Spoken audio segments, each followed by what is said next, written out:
discussão e votação, o projeto de decreto legislativo número 12/2024, contido no processo número 155/2024, de autoria coletiva, que título de cidadão emérita de Caxias do Sul, a senhora Odinha Peregrina, em reconhecimento aos seus relevantes serviços prestados ao município e à comunidade caxiense. Relator, vereador Velocino Ues. Com a palavra, o relator. Senhor presidente, peço a dispensa por tê-la feito na primeira discussão. Aceita a dispensa, vereador Ues. Em discussão. Peço a palavra, presidente. Com a palavra, vereador Lucas Dil. Presidente, nobres colegas, é com grande honra e satisfação que eu proponho esse projeto de, vamos dizer assim, de título de cidadã emérita a senhora Odinha Peregrina, uma querida amiga, mas uma amiga de Caxias do Sul, uma pessoa que sempre se dedicou à nossa cidade, ao município de Caxias do Sul e à nossa região. A Odinha, para quem não a conhece, ela é uma colunista social, mas ela, desde 1988, se dedica a este ofício, divulgando as nossas empresas, divulgando personalidades, divulgando a nossa cidade.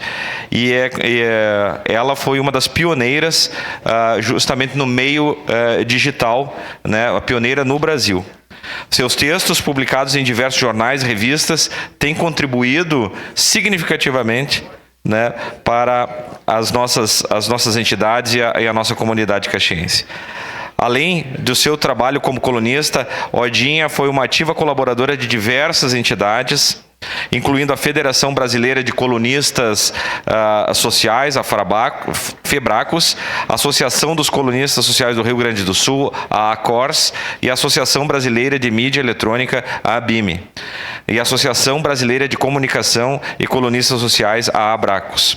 Então, além da ARI Serra Gaúcha, né, grandes, importantes entidades, né, de comunicação. A Odinha também é reconhecida por sua atuação no campo social, onde trabalhou também como guia de turismo, ministrou aulas no Culturão, né, no Instituto Culturão. E em 2023 foi nomeada embaixadora pelo Prime Club de Porto Alegre para Caxias do Sul e Vale dos Vinhedos, se destacando ainda mais por suas realizações. Como curiosidade, né, ela é filha de Arlindo Tesser, né, que é um músico, empresário aqui da nossa cidade, e de Leonor Grippa Tesser. Então, ela é neta do Stefano Grippa, que é um dos primeiros imigrantes italianos a se estabelecer em Caxias do Sul. Então, homenageando a Odinha, a gente homenageia também as famílias Tesser e Grippa dos imigrantes italianos. É uma pessoa que sempre se dedicou à nossa cidade, à nossa região, né, divulgando principalmente os nossos produtos, as nossas empresas, as personalidades de Caxias do Sul. Então, peço, né, a aprovação desse projeto para homenageá-la como cidadã caxiense. Era isso, presidente. Muito obrigado.